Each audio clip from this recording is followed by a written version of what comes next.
Díadaí seo obair Gaeilge G2 agus roiid go obair ar an litir seo inné agus deanamid níos mó ar aniu. Céad bhfuil a dhéanamid na leihime an litir daobh. So, má arcamid suas an seo pí a seo an litir, an céad rud atá ar an litir na góir mór mar sin an duine teag scríomh an litir, agus héas faoi sin scríobh sé baile cosrúthain tír a bhád a géan BT 2.8 sin a cheolaí an action a bhfuil sé ina chonaí.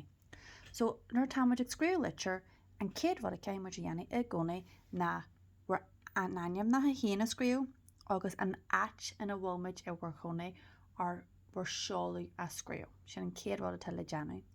An sin héas faoi sin céimid an data a scríomh, so cén data ar scríomhmuid an litir, agus tá agam gur scríomh an gcóir mór an litir seo ar an sé leas fé den céad fé féile fé is a héan, so scríomh sé inné é. So nuair táid a scríomh litir an céad rud a tuile deanamh cos leis an gcóir mór na scríomh de aim héin an áitina bhfuil tú iad a chonaí nó do cheolaí agus cén data ar scríomh tú an litir. Nes, má arcimid ar seo, de gra nuair táid ag scríomh tosamid ag an taobh seo den lehanana, ach don píosa bog seo de litir in amar bí cé sé bheith ar an taobh seo den lehanana. An sin hon an cé píosa eile scríomh teimid arás ag an taobh seo den lehanana. So dean píosa bog seo ar dus suas sa cornel.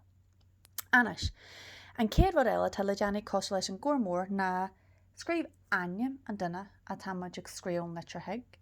Ní bheas ag dainir bé cé leis an litir mána scríomhann tú ar a mó sé de mama nó dadí nó muintir éfa nó muintir ficra nó cibéidirna. So scríomh an gcóir mór a cheara. Tá an gcóir mór ag chur seo thuig a cheara. So a cheara. An nó fáraigh ort riú. Tá fáraigh orm fásta, codú lom.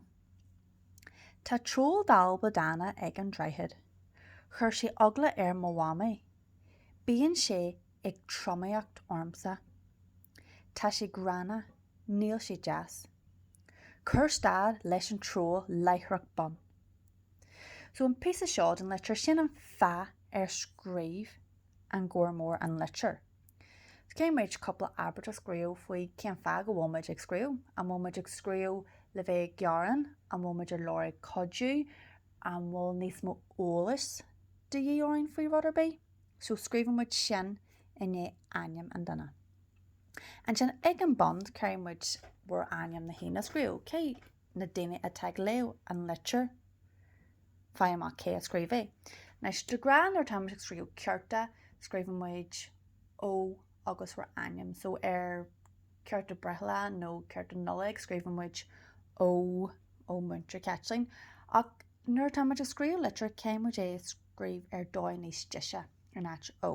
So an rud a scríomhmuid na meise le más, an sin gcóir mór. Scríomh gcóir mór an litir seo, so scríomh sé meise le más, dóir jazz hon óra, gcóir mór. Nes tá coppla ceisina an seo daobh le freagairt, ag leh sin a dhéanamh i dá leir glas. Cé sé héin dearann sé scríomh seolaú an gcóir mór, an áitina bhfuil sin a chonaí. An cibhnamh ce háit sa litir an deaglann sinna aimsiú. Aimse sin agus sin céiste héin. Céiste dó, cé scríomh an litir. An cibhnamh ceate bhfuil sin scríofa ar an litir. Nes níor bhailim go scríomh siad aim an duine a scríomh an litir seo, ba bhailim abert omlan, so scríomh cibéidirna an litir. Céiste trí, ce tuige ar scríomh sé an litir nó cén feadh ar scríomh sé an litir. So an cibhnamh cé ar sé sa píosa seo, so ba bhailim go scríomh siad abert omlan chun seo a bhéine. Scríomh an gcóir mór an litir mar, cén feadh, cruigne an abert. Agus céiste cethir, ar cheart codú leis an gcóir. So cé sílann sibh, ar cheart dún nó ar cheart a cheara codú leis, ba cheart nó níor cheart codú leis an trúil mar, agus ba bhailim go dhearadh sibh cén feadh a sílann sibh sin.